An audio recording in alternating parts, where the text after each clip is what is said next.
Hi there, and welcome to the Tap Intuit Podcast. I am here with Natalie Newhart, and let's talk about what led you out of a fast-paced career into a new path. Essentially, I did fitness professionally for almost 10 years, and it just got to a point where I was pushing myself so hard that it ended up leading me into the hospital, and I was just diagnosed with like all sorts of basically just stress related issues. And that was when I realized that pushing harder wasn't going to be beneficial for me, that my body literally couldn't handle it even though my mind could. I knew I had to do something different, and that's what started me on the journey of personal growth, spirituality, call it whatever you want. What happened is I actually just took my same drive that I had towards athletics and I took it towards my business, which was like weight loss and fitness. And the same thing happened again. I couldn't stay awake. I felt like I'd almost been drugged in the afternoon. My eyes would just kind of close down.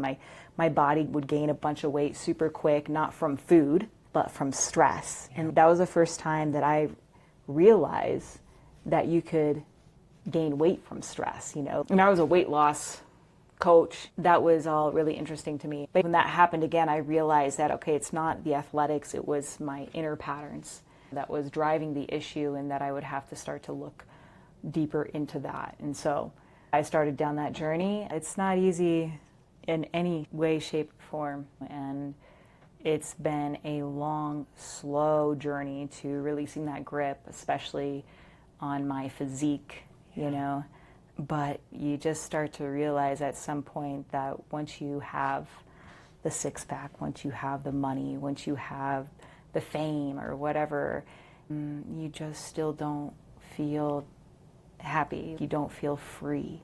Your mind is just so cluttered with rules and around whatever it is, your workout or the food or having to post every day or like just all this stuff. Eventually, I think for all of us, it's just a matter of when that we start to realize that of what we truly want. I've just locked onto that, and I haven't let that out of my sight. And I'm just reminded over and over, as we all are,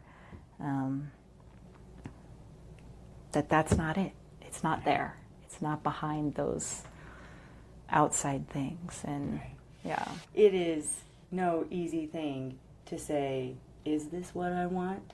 When on paper and on social media, right? It looks like you're there. You made it, yeah? And I think that it is so beautiful for folks like you who have ventured down that path and are willing to say, wait a second, even though this looks all great, I just have something to tell you guys. This isn't it. Yeah. Especially someone who is guiding other people into these practices. And like you said, the workout, whether it's coming into energy work, there are so many people that I've spoken to who are, I'm done with the rituals. I can't do the 45 minutes of these things anymore. And to your point, nobody else can give us that permission, right? It was you who had to wake up one day and say, is this really what I want? And I'm grateful that you had the tools to identify, no, this isn't what I want. And the first thing that I think about when somebody comes into that realization is like, what kind of support did you have during that time? And is there a teacher that you found first that helped guide you into a different way of approaching each day? Because that's what you were kind of forced to do, right? Yeah, I mean, I think that you don't get very far, or maybe you do. Maybe you can get far on your own, but it'll take you much longer, and you'll maybe make a lot more mistakes. I had a teacher, however, teachers, you can call them maybe the right teacher at the time of my life, you know? I think there are right teachers and there are teachers that aren't leading you down the right path to actual freedom and to peace. I started with a teacher who kind of just kept me more up in the mind, and it was kind of like intro to spirituality. Okay. And then I worked with another teacher, and she was really great because she helped me just understand self-love and what that was like. And that's where I really started to shift and slow down. So it probably wasn't until about 5 years ago did I actually start slowing down. And that's when my body changed too. And so it was super helpful to have a female teacher for that. And then as of recently, I've had another teacher who's just helped me go even deeper, I'd say. And just not like one's better than the other, it's just what I need when at that, at different times. But yeah, I've definitely had lots of help. I'm very self-motivated, and I would thank my athletic history and my dad for that, I've been very dedicated to the path. And you have to be devoted in order to really see those changes to get to where you want to be. You can't just talk about it, can't just understand it. You got to really do the practices. And then on that note, because you mentioned rituals and practices, I think we all need to start with certain practices, and then start to open up and learn the skills that they can teach you, and then but not need them, right? Yeah. I appreciate that because I agree. I think, to your point, there are certain practices that help us just, like you said, get out of the mind into the body. And at a certain point, once you take a couple swim lessons, now you know how to tread water, and now we know how to do some strokes. And once we are standing on 2 feet, I think that spirit and even our higher self just informs, okay, it's time to move, because comfort it's a messenger, right? And I'm not one of those folks, and I don't think you are either, just from the little that we've gotten to chat, that say push through every single thing. There's this fine line between effort and ease, yes? And what a beautiful gift you've given to yourself and your body to notice when the mind knew that the body was capable, but that it wasn't the best path to continue down, and how to nurture and love yourself. And I mean, you're still amazingly fit and taking care of yourself. That is obvious. But shifting the relationship with yourself is mental gymnastics. Really. Yeah, especially in a world that really praises the opposite, And for me, it's been challenging because my dad is very athletic, right? I mean, he runs circles around me now. He's exercising 6 hours a day. So for me to tell him, Dad, I quit the gym, or, not doing that anymore. And it's not that I'm not doing it. I still run and take care of my body, but I'm just not in that pushing energy anymore. But to tell him that's probably the hardest. I'm his little girl that does all the things with him. And so, what does he think? Or what does he think? Because I don't look the way that I used to look, right? And I got lots of praise of looking perfect or whatever. It's the hardest challenge. It is so incredibly hard. And that's why you need to have, your devotion has to be so much stronger. And you have to have support. You have to have support, because you just aren't going to make it. It's just too strong, the support in the other direction of looking a certain way and looking happy on the outside, making money, all that stuff, having a ridiculously busy schedule, all of it, I think once you have a taste of what real peace and freedom feel like, you're kind of willing to go through all that and just make it the most important, because the other way, all the pressure, it doesn't feel good to live that way. No. I think there's only so much that you can help people down that path. I've kind of just, lately, I don't get into people's path. If it's not calling them, then it's not up to me to direct them that way, Sure. I think for most people, they have to hit some type of rock bottom where they're just at a point where I don't know what else to do, or I'm tired of this. I cannot do this anymore. I just can't live like this anymore. Something has to change. Until you hit that point, you won't be self-motivated, and it doesn't feel good from my end to try to push somebody to go down that road. We all have to live and experience that what we're searching for is not where we think it's at, or that happiness isn't in those things. We have to get the 6-pack. We have to get the money. Yeah. We have to get the fame for us to get to that point and realize this ain't it. Right. This wasn't the goal. This wasn't what I thought it would feel like. Yeah. And thank you for sharing that. I think the best way to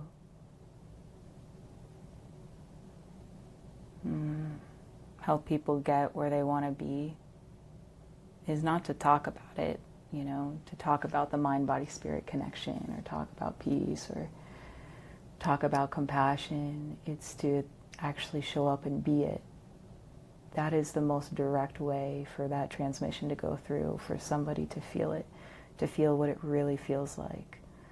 It's not about talking about letting go or talking about compassion. Compassion is who you are. Letting go is who you are. And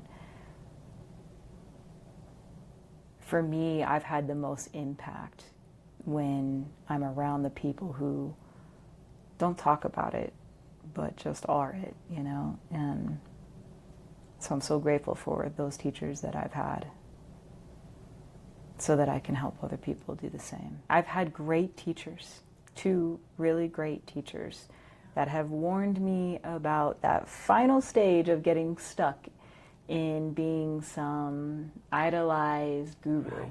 Right. And I'm not trying to be that, you know? I don't have it all figured out. Are you kidding me? I work hard every day on seeing myself and just being conscious and working on myself and seeing where I get caught up in the head or in whatever, fears or judgments or whatever. But yeah, so it's constant work. And it's so easy also to get caught up in being that idolized spiritual person, because it's what the ego loves, right? You want to be seen, you want to be admired, you want to be liked, you want people to come to you and pay you and da-da-da-da-da. But there's something about that doesn't feel quite right, you know? It doesn't feel quite real, it doesn't feel quite authentic. You're having to perform all the time, like, it's exhausting. And yeah, it's just, I've gone down that. And I don't care anymore. I don't care to post, I don't care to appear a certain way, I don't care to look a certain way. I'm just here to work on myself so that I can create the best quality of life that I can, which is what these practices do, and just wish good for others and hope that me doing the work on myself will benefit others. Yeah. So, question. When you first found yourself in a sequence or in a Tai Chi class, was it hard for you? Did you approach it as fitness first, or what did you come into it knowing you were doing an internal martial art, if you will? That's a good question. In the beginning, I was still really into fitness. I was like, I want to do this, but I'm not willing to let go of my body. Sure. And my fitness routine, you know, like working out several hours a day. And yeah, and so right back then it was kind of like I knew I wanted the balance, but I was just not willing to let go of the fitness thing. So I was doing it just because it looked cool, and I was told that it was good to do. But you have to be in a place of like really letting go, you know, in order for the Tai Chi, Qigong, any of the practices to really have that the right effect on you. You can do Tai Chi, Qigong and just do it for health. Sure. You know, there's different styles that you can do. For me, I'm after the intention of why I do those practices is to have a better quality of life, you know, and so that requires a certain level of letting go. So it started off just being something that looked cool, and then, yeah, I slowly started to just dip my toe in a little bit more and let go of my neurotic fitness habits a little bit more. It was so hard, though. That's what I'm trying to convey. Yeah. It's like, here, let me give you an example. Okay. I traveled all the way to Thailand. Oh my gosh. Over 30 hours of travel to go to one of my teachers' Qigong camp. That was 2 weeks long. And I think it was the second day or the third day that I quit. I threw in the towel. I was like, I don't want to do this. This isn't really for me, even though I thought I kind of knew better. And it was really because I wanted to go work out. I got a membership at this tiny little Thailand gym in the middle of nowhere. It was, I mean, the most dingiest, grungiest gym. And I traveled all that way to go to this retreat. And I ended up getting a member. Like, this is how strong our patterns are these forces, right? Yes. So much fear, so much letting go of that. Yeah, I mean, how much I spent, I don't know, probably 5,000 at least to get out there and do this thing, and then I still ended up at the damn gym. I get You know? it. Yeah. So, like, good point, though. that's how hard it's been, and so it's been a very slow journey of releasing the body image, releasing the habit. It was an addiction. It was an addiction. Yeah. Yeah.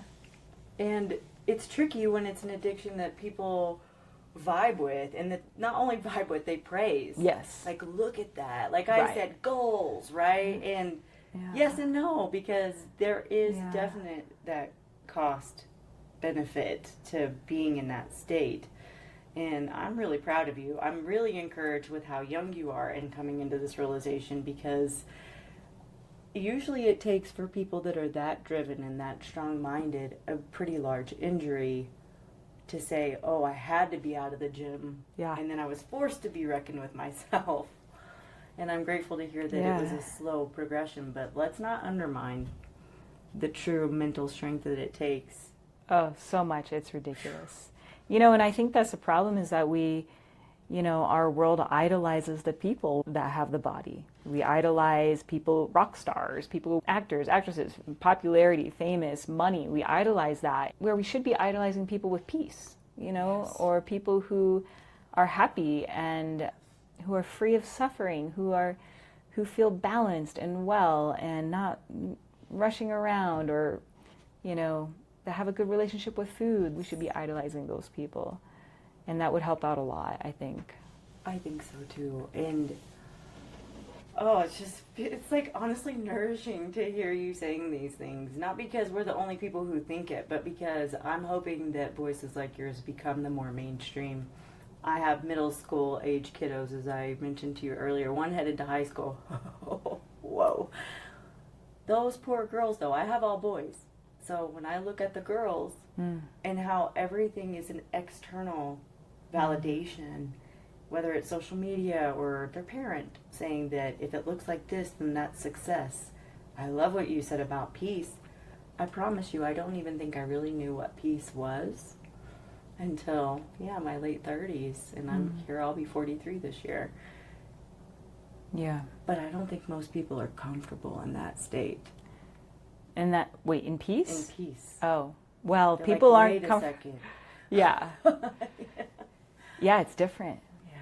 It's different. And those are the blockages, right? That we're trying to release, to let go through any practice, Tai Chi, Qigong, meditation, like yoga, or, like the right yoga, but all that stuff. But I'll tell you what, like the people that have the body, the fame, the money, that don't feel quite right either. Their emotions are all messed up. Sure.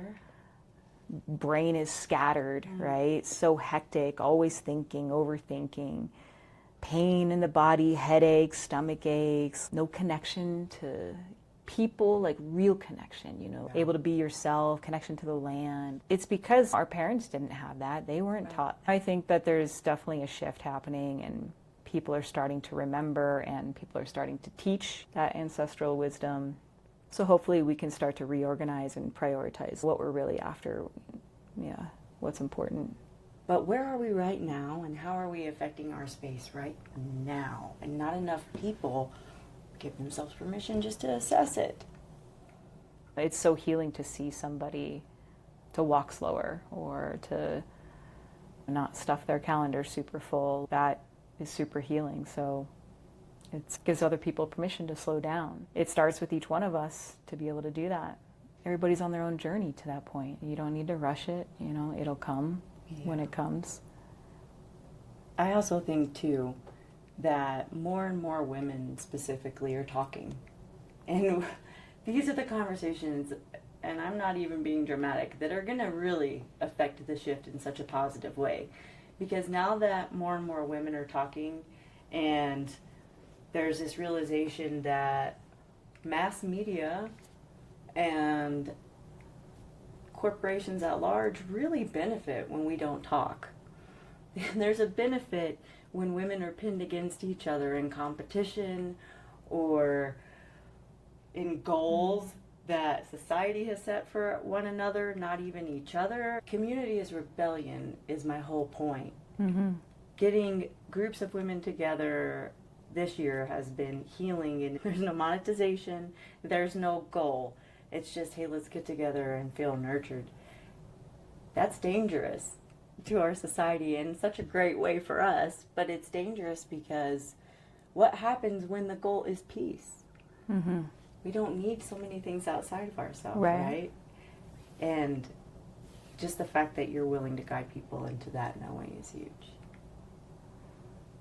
Yeah, well, I want that for myself as well, so that I can go out into the world and, for me, I'm not at a point where I'm not triggered, The more that each one of us can show up as that, just knowing who you truly are and your natural self, then the more I feel like I'm able to be natural. Like, I just went to this wedding and with my family, and I don't wear makeup, and I didn't really do my hair any special way or anything like that, like just combed it. And it's been several years since my family has seen me, and so I'm not the six-pack person that they used to praise and all this, right? So that's tough. When I showed up, how I am now, it was kind of hard because I was like, what are they going to think of me, right? What are they going to say? And I made a post about it actually on Instagram, and I got a lot of comments of people saying, oh, you're so beautiful, happy and healthy, just, positive comments like that. Yeah. And I see that and I'm like, that's a nice thing to say. Sure. But if that's really how you feel, then why do you spend so much time on making yourself perfect? Yeah. Because it's hard for me to go to places that are trying to be perfect. Sure. Around people who are trying to be perfect, and yet they say, you're beautiful just as you are, but it's like, well, I don't feel like I'm to your standard of beautiful because you're trying to perfect yourself, with eyelashes and, weight loss. And so I don't feel safe around that. So what I'm saying is that, to go back to your point, it's like, it's so important that we don't just come together knowing that how we should feel. It's so important that we actually embody it. Yeah. We just come back to our natural selves instead of just saying, you should love yourself, or you are so beautiful. That's healing when people show up as their natural self, because then I don't have to feel like I don't belong, or like I'm not doing a good enough job, or I don't look pretty enough, or, Yeah. So. Thank you for. And the thing is, it's coming to the topic of natural versus normal, right? What's normal? Yeah. What's normal is to put the makeup on, is to, look a certain way and be a certain way, act a certain way, positive, happy, sure, always smiling, sure, always energized, sure. That's normal, but that's not natural. No. No. Natural is just it's nature, right? Coming back to your just nature self, nature doesn't have to prove themselves or look a certain way or be a certain way. They just are, right? And there is that duality. Yeah. There's the light, there's the dark, there's the cold, there's the hot, right? I really appreciate you saying this. I'm going to really sit with that. What's normal versus natural, because this isn't normal to me, like all the makeup, and it's just a good example. So we're vibing together. I don't feel judged or anything like that, just to say it out loud. Yeah. But it's just nice that we can, as true women, be like, yeah, what is the most natural? And it goes so much deeper than that, normal is to judge and to complain and to fight, normal. What's natural is to love and to understand, to be open. When we judge, like saying, don't eat ice cream, can't eat that. When we have a judgment saying something's good and something's bad, something within us contracts, and that's not natural, right? What's natural is open, like think of the sky or the trees that are open. What's normal is playing on your phone nonstop. You go to any sort of restaurant or coffee shop and everybody's on their phone. What's natural is to just be. You know, unfortunately, to sit there and be and maybe just have a smile on your face as you drink your tea and just, people think that's weird. They think there's something wrong with that person's psycho. Like, why are they just sitting there smiling, you know? But that's what's natural, is to just enjoy life, right? Or people think they got to talk all the time or be loud, impressive. What's natural is just to be in quiet silence, just be. I think that we think that what is seen as normal these days, it's the standard that everybody is holding to, but it doesn't feel relaxed. It doesn't feel natural. For people to ask, what is the direction that's important to you? What do you want more of? Because it's going to require you to go in the opposite direction of what is considered standard, you know? Yeah, and that's uncomfortable. And that's uncomfortable because people think, like, what's wrong with you? Or who does she think she is? So you got to go beyond that. That's why you got to do that work so you feel strong enough to go back to your naturalness. Yeah, I mean, somebody in all of our lineages at some point said, okay, corsets are not natural or normal anymore. We're done, right? And they said, forget it. I'm hoping that with our ability to talk with one another globally, really, now through social media, we'll start to say, forget it. That's not normal to us anymore either. Yeah. And that we'll take these less natural things and put them away and come back to ourselves. Yeah. And that leads me to a question for Natalie 10 years ago. If Natalie today had one piece of advice, what would that be into approaching a practice like Tai Chi Qigong? I would say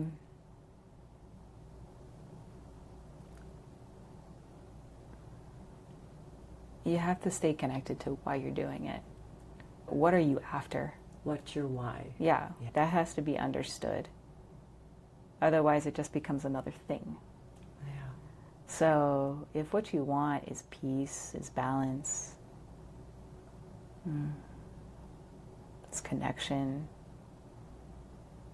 empowerment, just to live a good life, to have a better life, that will help you stay committed to the practice because it's uncomfortable. Slowing down, doing all these things, it's very boring when you first start. You're like probably going crazy. But if you go past that boredom part, I promise you, it opens up a world of things. And it doesn't have to be Tai Chi Qigong. It doesn't. It's just a way to come back home to yourself. You can also just sit Agreed. and meditate, you know. There's many different things that you can do. It's just about coming back home to yourself, your true self, your naturalness, your true nature. You have to declare, you have to understand why you're doing it, because if that's not there, no matter what you do, it's going to be very difficult and you won't get to where you want to be. So during the practice today, one of the cues that you did just came back to me, and it was where you were having us acknowledge just ourselves. And when we went down and we wrapped around the foot, and we were just like, just helping others to understand the awareness of we have this body. It's a precious gift, and you can really get lost if you don't know how to come back to who you truly are, if you don't remember the spirit within you, you know. Yeah. Let's talk about now the things that you're offering locally. My company is Mountain Soul Hikes, and Tai Chi Qigong are just one of the walks that we do. I love nature. Right? And I think that nature is the best teacher. That's a way that I can help people back to themselves, is go get out in nature, and I just help guide them back to themselves, essentially. But I do that through Tai Chi Qigong, so we'll do a Tai Chi Qigong walk or spirit walks. Spirit walks are more expressive, and where we walk and we gather, we stop in different parts and connect to the land, and we sing. Or I just sing and the group just takes it in. And we also talk to spirit of the land, through all the elements of nature. So that's one of the walks. And then we also do the Tai Chi Qigong walk, which is what you experienced. That's where we walk, and then we do a practice, a Tai Chi, Qigong practice, and then we walk back down. The 2 clubs that I started are Tai Chi, Qigong focused. So one's in Denver, it's called the Colorado Tai Chi and Qigong Club, and then the other one is Summit County. That's where I live. Yeah. So Colorado, we did one down here today, but I think, mainly it's going to be like Denver and Denver surrounding area. So sure. Yeah. If we ever can get you back down this way, we'll make sure that we let folks know. We'll for make it sure. happen. Yeah. If there's, I will go anywhere. If there's a demand, people want, and there's enough people, I will show up. Because there's nothing better than having a group of people that actually, they're just invested. They're eager to learn, So I love teaching those people. I could see how this would work for team building, for folks who are together all the time. Mm-hmm. I could see how this would work for families. And it's because of the way that you guided this whole experience inward. And you really put the invitation and the outcome of the experience on the participants, which was like, oh, I'm responsible for how this goes and how much I engage and what I get out of this. Powerful medicine. Thank you. Yeah. And I think if folks knew that they could come and wouldn't be expected to speak, and quite frankly, in this specific group, there wasn't an invitation to speak, but it was a relief because it was an invitation to do the work. We didn't come here to chat. We came here to go inward. I needed that. Thank you. Yeah. Yeah, everything I do is a journey into your own self and into your heart. And the wisdom of the heart is, it's very quiet. The words don't have to be spoken. Mm-hmm. I think that words tend to clutter the energy. That's why we remain in that noble silence. And that way you can see yourself, right? You can see the chattery head, just not feeling comfortable. And also seeing that rarely are we in a position where we don't have to talk or we don't have to put on a show. And to be given that permission is really healing because a lot of us don't know how to do that. So, and again, it's all the wisdom is inside your heart. It's just learning how to connect to that like slower, stiller, quiet place. You know how it's like when you go for a run, the first 2 minutes or 5 minutes are always the hardest. That's the same thing with the mind, right? It's just always so busy. And so if you can just give yourself just 2 minutes or 1 minute, even just 1 minute in the day to stop and breathe. And if you are near nature, allow yourself to hear the birds or to feel the breeze. Or like look up at the sky and just try to get into your body, either through the breath or by really connecting to whatever's around you, whatever nature's around you. And if you can just start with 1 minute, chances are that 1 minute, it'll feel so juicy, so good that you'll want 2 minutes, 3 minutes, and so on until the point where it's like, there's something here and there's something that is pulling me into this, and the loud, busy way of living is not so appealing anymore. It's like, this feels better, right? The quiet, the slower, the stiller, like.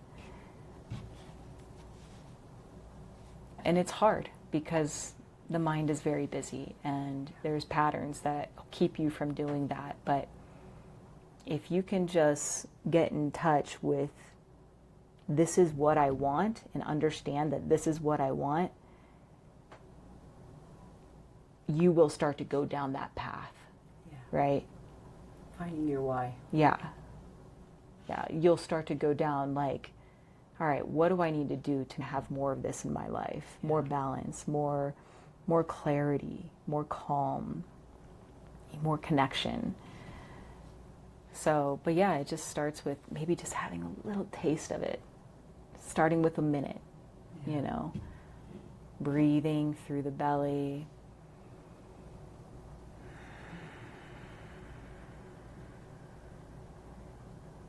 Maybe just taking 3 breaths like that. feeling, opening to the nature around you. If you don't have nature, just be with the breath, 3 deep breaths. So simple. There's no need to make it complex. It's not so flashy.